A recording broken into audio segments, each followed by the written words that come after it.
तो last class में हमने ब्लड के सॉलिड पार्ट के बारे में देखा था, जिसके अंदर हमने ब्लड की सेल्स के बारे में देखा था। अब हम स्टार्ट करते हैं ब्लड का लिक्विड पार्ट, यानी ब्लड का वो पार्ट जिसके अंदर हमने वाटर और प्लाज्मा को शामिल किया था।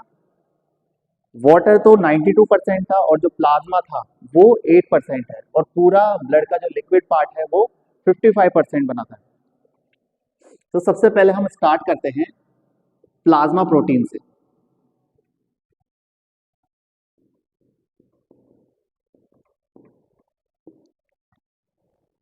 तो ब्लड का जो लिक्विड पार्ट है उसके अंदर फर्स्ट हमारा जो टॉपिक है वो है प्लाज्मा प्रोटीन।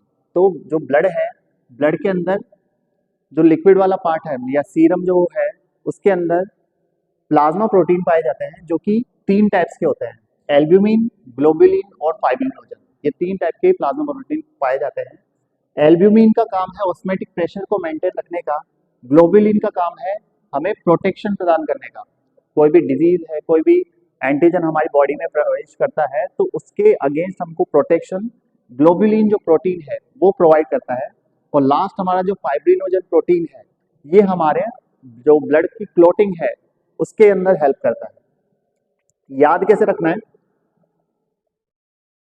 देखो, फाइब्रिनोजन तो जब हम क्लोटिंग पढ़ते हैं तो क्लोटिंग फैक्टर के अंदर फाइब्रिनोजन आता है।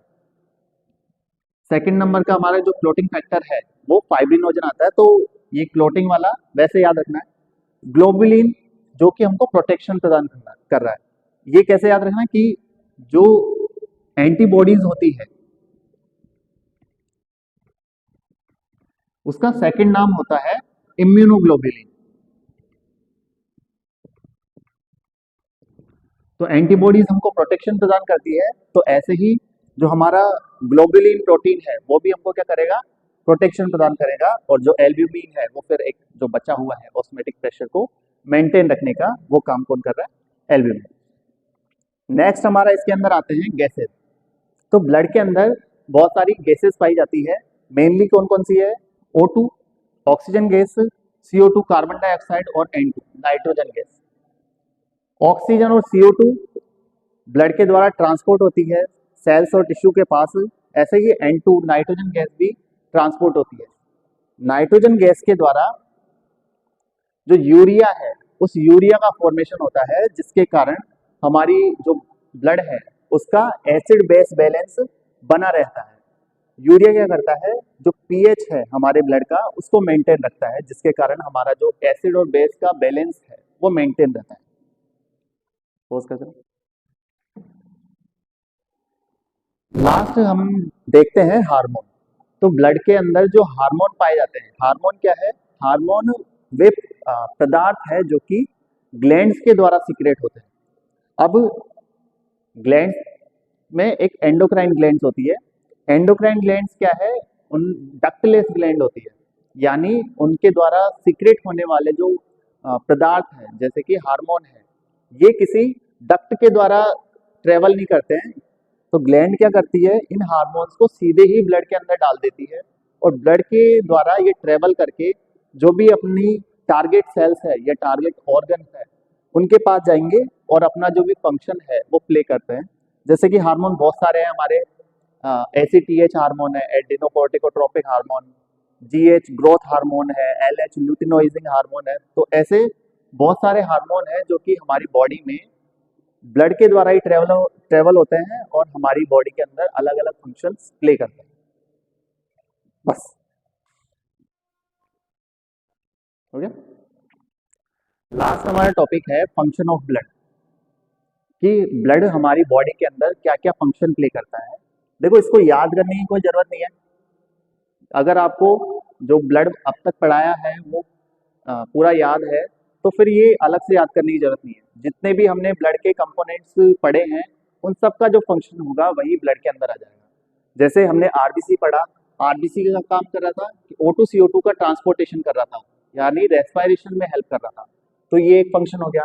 फिर हमने WBC पढ़ी, उस वो क्या कर रही थी, ब्लड जो हमारी WBC है वो हमारी बॉडी को प्रोटेक्ट कर रही थी, इन्फेक्शन से प्रोटेक्शन या फिर फैगोसाइटोसिस। तो ये हमारा क्या हो जाएगा, एक और फंक्शन हो जाएगा ब्लड का। उसके बाद हमने पढ़ा कि जो हमारे ब्लड के अंदर कुछ क्लोटिंग के लिए कुछ सेल है, जैसे प्लेटलेट सेल है, उसके साथ में कुछ विटामिन पाए जा रहे हैं ब्लड क्लॉटिंग के लिए। तो ये क्या करेंगे, ब्लड एक तरह से ब्लड की क्लॉटिंग में भी हेल्प कर रहा है। उसके बाद हमने देखा अभी कि मसल कॉन्ट्रैक्शन में भी हेल्प कर रहा है ब्लड। नर्व इम्पल्स को एक जगह से दूसरी जगह ट्रांसपोर्ट करने में भी हेल्प कर रहा है। फिर हमने प्रोटीन्स देखे, प्रोटीन क्या कर रहे थे, जो भी हमारे पीएच है उसको मेंटेन रख रहे थे, हमारे जो ऑस्मेटिक प्रेशर है उसको भी मेंटेन रख रहे थे। तो ये इतने जो फंक्शन ऑफ ब्लड है, वो अगर या तो इनको अलग से याद कर लो या फिर जो पहले आपने कंपोनेंट्स पढ़े थे उनको याद कर सकते हो। यहाँ पे हमारा ब्लड कंप्लीट हो चुका है, लेकिन कुछ इंपॉर्टेंट पॉइंट्स है जो देख लो। अगर ये क्या, एक टर्म है कुछ जो काम आ जाएगी, जैसे अगर आरबीसी है, आरबीसी का हमने दूसरा नाम बोला था एरिथ्रोसाइट। अगर आरबीसी संख्या में कम हो रही है तो इस कंडीशन को हम बोलते हैं एनीमिया।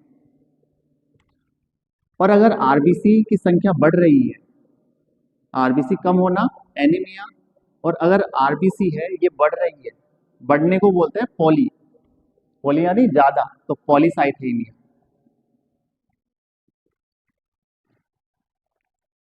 ऐसे ही आरबीसी की संख्या कम होना, इसको बोलते हैं हम एरिथ्रोसाइटोपिनिया।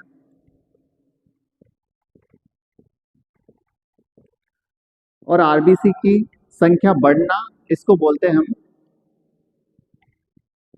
एरिथ्रोसाइटोसिस। देखो किसी भी वर्ड के पीछे पीनिया आ जाए तो मतलब वहां पे नंबर कम हो रहा है, और यदि किसी भी वर्ड के पीछे सिस आ जाए तो वहां पे जो संख्या है या नंबर है वो बढ़ रहा है। जैसे कि अगर WBC है यानी ल्यूकोसाइट है, उसका कम होना क्या हो जाएगा, ल्यूकोसाइटोसिस। और सॉरी, WBC का कम होना ल्यूकोसाइटोपिनिया, और WBC का बढ़ना ल्यूकोसाइटोसिस। ऐसे ही थ्रोम्बोसाइट के साथ होता है, तो थ्रोम्बोसाइटोपिनिया और बढ़ना थ्रोम्बोसाइटोसिस। तो ये कुछ टर्म है। और एक किसी भी वर्ड के पीछे मिया आ जाए, MIA, तो इसका मतलब होता है वहां पर ब्लड की बात हो रही है। जैसे कि एनीमिया, पॉलीसाइथेमिया। ऐसे ही एक टर्म होती है सेप्टिसीमिया, सेप्टिसेमिया।